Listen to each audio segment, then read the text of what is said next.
Então, continuando, agora nós vamos ver um processo de propagação de calor que chama convecção. Tá? Então, para a gente entender a convecção, vamos perceber uma coisa curiosa.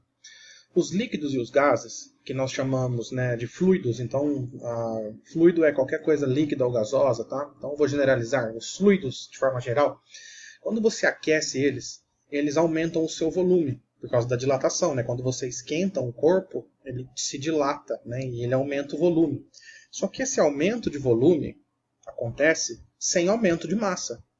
Então, quando você esquenta um líquido, por exemplo, ele aumenta o seu volume sem aumentar a sua massa. Consequentemente, ele diminui a sua densidade.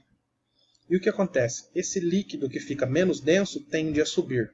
Em contrapartida, ele acaba empurrando o líquido mais denso para baixo. Então, nós podemos entender o seguinte: quando você esquenta um fluido, ele fica menos denso e tende a subir. Ou quando você esfria um fluido, ele fica mais denso e tende a descer.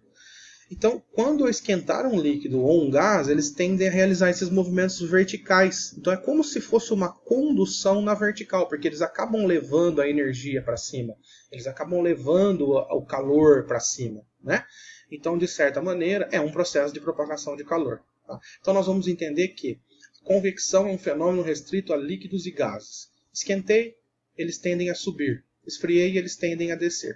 Tá bom? Esse é o princípio. Agora, olha que curiosidades interessantes. Entendendo isso, todo tipo de aquecimento que a gente resolver fazer tem que ser realizado por baixo, ou de baixo para cima. Por exemplo, imagine você que você quer esquentar a água. Você vai esquentar a água sempre de baixo para cima, porque a porção de água que tiver aqui embaixo vai esquentar, ela naturalmente, pela convecção, tende a subir, e aí aquela porção de água que estava lá em cima fria tende a descer. E você acaba criando um ciclo de convecção aqui, ou uma corrente de convecção. E isso faz com que o aquecimento seja feito de forma mais adequada. Se você aquecesse por cima, você só ia esquentar a água que está aqui em cima, e essa água que está aqui em cima é menos densa, ela não iria afundar. Tá? Você já deve ter reparado que quando você entra numa piscina, a água de cima está quente, mas a água do fundo está gelada. Por que a água de cima está quente? Porque, em geral, quem aquece uma piscina é o sol. É um aquecimento feito de cima para baixo, o que não é o adequado. O adequado é que todo o aquecimento seja feito de baixo para cima. Beleza? O resfriamento tem que ser feito ao contrário, ele tem que ser feito por cima ou de cima para baixo. Por exemplo, em uma geladeira, o congelador é o local onde o ar é resfriado. E aí todo aquele ar frio, né, que é formado no congelador, é mais denso, tende a descer, e aquele ar quente proveniente dos alimentos, né, que foram colocados na geladeira, por ser menos denso, tende a subir. Tá bom? Então, o ar-condicionado, por exemplo, você deve reparar que o aparelho de ar-condicionado tem que ser instalado por cima, para que ele resfrie o ar por cima e esse ar frio desça, empurrando o ar quente para cima. Ok? Bom, uma curiosidade específica sobre a geladeira é que o ideal é que as prateleiras da sua geladeira sejam vazadas, por isso que elas são feitas em forma de grelha, né, para facilitar a convecção, tá bom? E não é legal você deixar acumular muito gelo no congelador, beleza? Porque o gelo ele é relativamente um isolante. Então, quanto mais gelo acumula aqui dentro do congelador, mais você está atrapalhando a convecção. O ideal é que você tenha sempre pouco gelo acumulado, para que as correntes de ar frio consigam descer e as correntes de ar quente consigam subir. Eu sempre tenho uma convecção dentro da minha geladeira, tá bom? Se por uma acaso a sua geladeira tem um congelador lá embaixo, certamente existe algum motor que bombeia o ar frio lá para cima, beleza? Uma outra coisa curiosa também sobre a convecção, pessoal, são as brisas, os ventos, né? E particularmente a inversão da brisa litorânea. No litoral a gente percebe que durante o dia venta em um sentido, mas durante a noite venta no sentido contrário. Por que acontece isso? Prestem atenção agora. Ó. A água ela leva muito tempo para ser aquecida. Ela é relativamente isolante. Então a água ela leva muito tempo para se aquecer em comparação com a areia. A areia esquenta muito mais rápido. E uma substância que esquenta rápido também esfria rápido. E uma substância que demora para esquentar também demora para esfriar. E aí acaba acontecendo algo curioso. Durante o dia, a areia esquenta muito mais do que a água. E aí todo aquele ar quente que está em cima da areia sobe, por convecção, empurrando o ar frio que está sobre o oceano para o continente. Temos uma brisa que vem do mar, a brisa marítima. Porém, pessoal, durante a noite, aquela areia que estava super quente de dia fica super fria à noite. Né? Ela esquenta rápido e esfria rápido.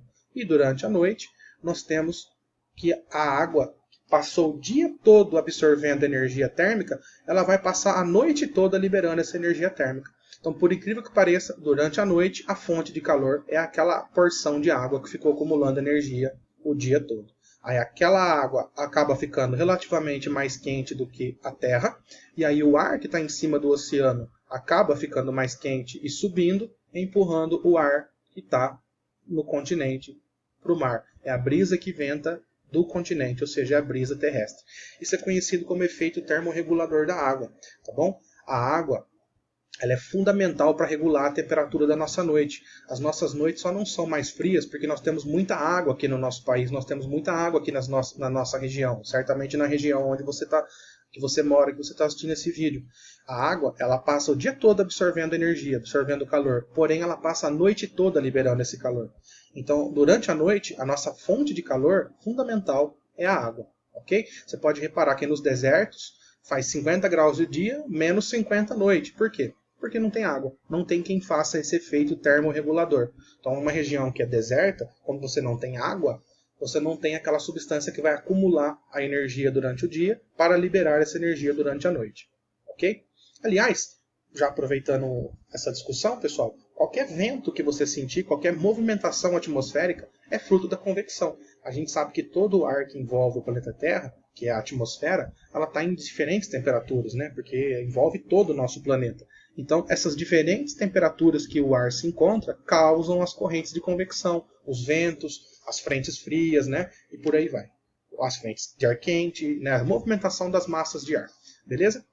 Então, vimos aí então, o que é o processo de convecção.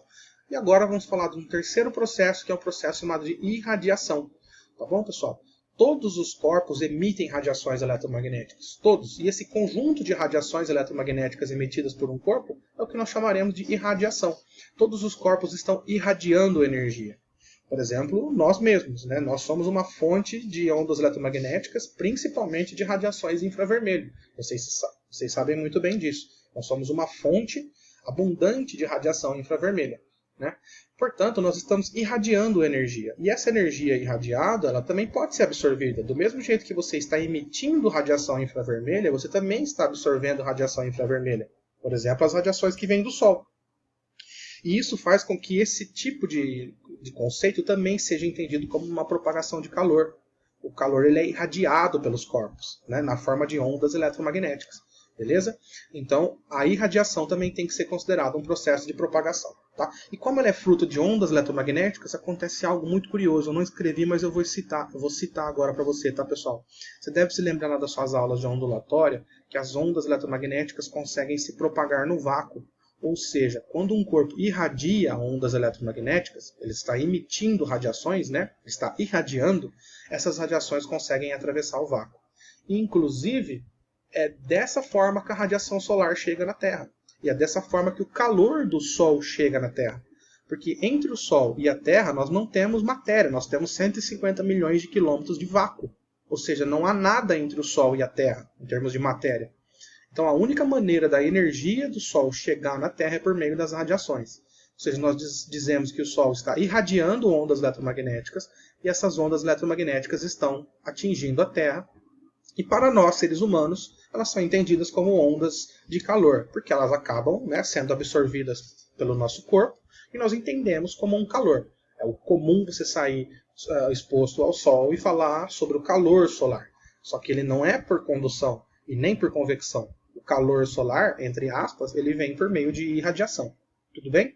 E também temos algo muito relevante a discutir aqui. Ó. Existe uma camada de ar em volta da Terra, conforme eu acabei de falar, que é a atmosfera, e de alguma maneira a atmosfera da Terra ela acaba aprisionando algumas radiações infravermelhas provenientes do Sol, principalmente devido ao efeito dos chamados gases estufa, como o gás carbônico, CO2, e o gás metano, que é o CH4. Esses gases são gases que favorecem a formação de uma estufa atmosférica, e essa radiação, de certa maneira, fica aprisionada dentro da atmosfera da Terra, fazendo com que a própria atmosfera da Terra funcione como uma estufa. Então o Sol ele irradia o calor, ondas eletromagnéticas, especificamente ondas de infravermelho, Na verdade, o Sol irradia todas as ondas eletromagnéticas, né? Raio-X, ultravioleta, luz visível, né? Mas a infravermelha é aquela que nós absorveremos, né? Então, ela vai ser levada em conta aqui. Então, o Sol irradia lá as suas radiações infravermelhas, elas chegam com altíssima potência e entram na atmosfera da Terra, mas ao perderem potência, elas começam a ficar presas dentro da atmosfera da Terra. Podemos entender que a atmosfera da Terra é relativamente opaca para essas radiações, tá? E isso faz com que a gente tenha uma estufa, o que faz com que o planeta tenha uma temperatura média constante. Se não fosse essa estufa, durante a noite as temperaturas seriam muito pequenas, tudo bem? E para a gente finalizar, olha que coisa curiosa, se algum dia você já sentiu o calor proveniente de uma fogueira, certamente esse calor chegou até você por meio da irradiação.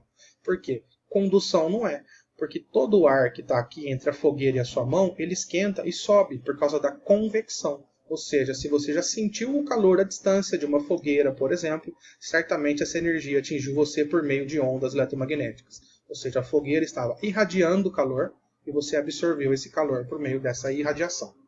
Tá?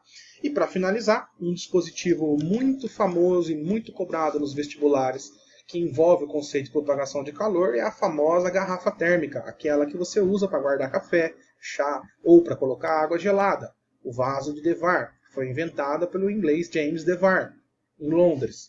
A ideia desse frasco, dessa garrafa, é fazer com que o líquido que você coloque lá dentro não troque calor com o meio. Ou seja, se eu pôr um líquido bem quente, eu quero que ele continue quente. Ou seja, ele não vai perder calor. Agora, preste atenção. Se eu pôr um líquido muito gelado, eu quero que ele continue gelado. Por quê? Porque ele não vai absorver calor. Então, pensando em isolar um líquido aqui dentro, o que o Dewar criou? Paredes todas de plástico, né? Porque por si só já é isolante, e principalmente, pessoal, vácuo entre a parede interna e a parede externa. Então existe, olha aqui, uma camada de vácuo. É claro que não é um vácuo perfeito, né? É um ar extremamente rarefeito, mas é uma camada de vácuo que vai impedir a condução térmica. Às vezes você pode pôr um líquido lá dentro a 150 graus Celsius que você consegue encostar na garrafa térmica e não sentir nada. Por quê? Porque esse vácuo aqui impede a condução térmica. Tá? E o legal é que se você põe um líquido muito quente lá dentro, ele vai começar a irradiar ondas eletromagnéticas. Porém, o revestimento interno é feito de superfície espelhada. Você já deve ter reparado dentro de uma garrafa térmica que ela é toda espelhada, porque esse espelho vai funcionar como algo que vai ficar refletindo essas radiações eletromagnéticas, fazendo com que, de certa forma, a energia irradiada fique presa aqui dentro. Ou não entre aqui dentro, tudo bem? Então essa aqui é a ideia básica da garrafa térmica. As duas principais características são paredes duplas com vácuo entre elas e as paredes internas espelhadas para impedir a irradiação.